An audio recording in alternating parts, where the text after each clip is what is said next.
असतील आणि मुलं राष्ट्रवादी शरद पवार गटामध्ये असतील? असं काय फारसं कुठे होईल असं मला वाटत नाही. आणि जर क्षमता असेल निवडून येण्याची तर तसं चित्र काही ठिकाणी होईल, एखाद दुसऱ्या ठिकाणी, जास्त ठिकाणी नाही होणार.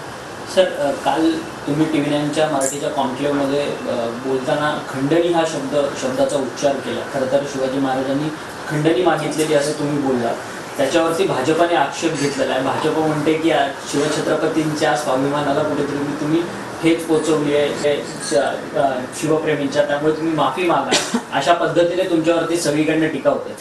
भाजपला इतिहास माहीत नाही आणि यापूर्वी अनेकांनी त्याचं वर्णन करताना कृष्णाजी अर्जुन केळुसकर यांनी त्यांच्या छत्रपती शिवाजी महाराज चरित्र लेखमालेतून हेच उल्लेख असाच केलेला आहे.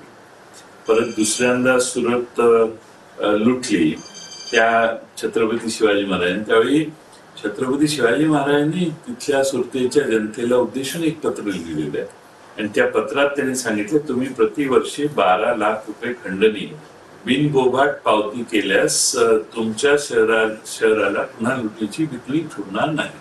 हे छत्रपती शिवाजी महाराजांनी पत्र लिहिले. हे काय सांगतात भारतीय जनता पक्षावर? त्यांना इतिहास नाही माहिती, बॅकग्राऊंड माहित नाही आणि तिथं जाऊन छत्रपती शिवाजी महाराजांनी सुरत काबीज केली आणि हातात ठेवली असं नाही झालं. छत्रपती शिवाजी महाराज तिथे गेले, त्या ठिकाणी हल्ला केल्यानंतर त्या ठिकाणची सगळी लूट एकत्रित करून ती परत आणली.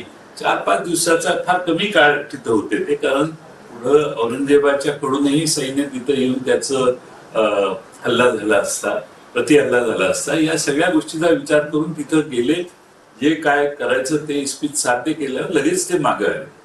त्यामुळं मला वाटतं की अजून भारतीय जनता पक्षाचा इतिहास कच्चा आहे.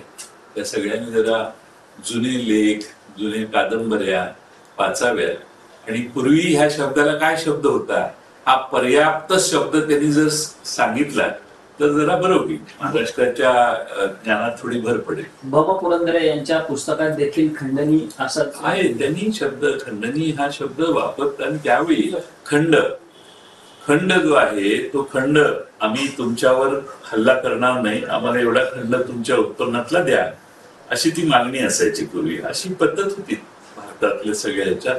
त्यामुळं खंड मागणे किंवा त्यालाच पुढे खंडणी मागणे हा त्याचा शब्दशः अर्थ आहे. त्याच्यात आता जे गुन्हेगार मागतात त्या खंडणी वेगळ्या, त्या खंडण्या वेगळ्या. इथे जाऊन माझं सामर्थ्य दाखवून समोर लढाई युद्ध करणं ही माझी क्षमता आहे आणि म्हणून आम्ही यायचं नसेल तिकडे तर आम्हाला तो खंड द्या, अशी ती व्यवस्था पूर्वी होती. आता काय आहे की कुठंच काही चान्स मिळत नाही. शिवाजी महाराजांचा पुतळा कोसळला यांच्या राज्यात, यांच्या विश्वासार्हतेवर पूर्ण शंका निर्माण झाली. आता ते कव्हर करण्याचा हा प्रयत्न आहे. माझ्या शब्दांचा शब्दच्छल चालू आहे तो फार हास्यास्पद आहे की गेल्या 300-350 वर्षात याच भाषेत त्यांची या सगळ्या स्वाऱ्या. मी 4थीत असताना श्रीमान योगी वाचलेले, 4थीत. मी महाराष्ट्रातल्या अगदी बाजीराव पेशव्यांपासून सगळ्या माधवराव पेशवे असतील सगळ्या इतिहास मी जेवढा वाचलाय कदाचित त्यांनी वाचला नसेल असं मला वाटतं. सर, हिंदी में आज गणेशोत्सव है, आज से शुरू हुआ है. महाराज में खासकर देखें तो बहुत सारे संकट हैं. ऐसे में क्या आप किस तरीके से भगवान से आपने पूजा की है और क्या मांगा है कि विघ्न? पिछले हफ्ते में मराठवाड़ा और विदर्भ में बहुत बड़े पैमाने पे बारिश हुई और वहाँ के हमारे किसान बहुत संकट में हैं. मैं गणेश जी से ये प्रार्थना करूंगा कि वहाँ की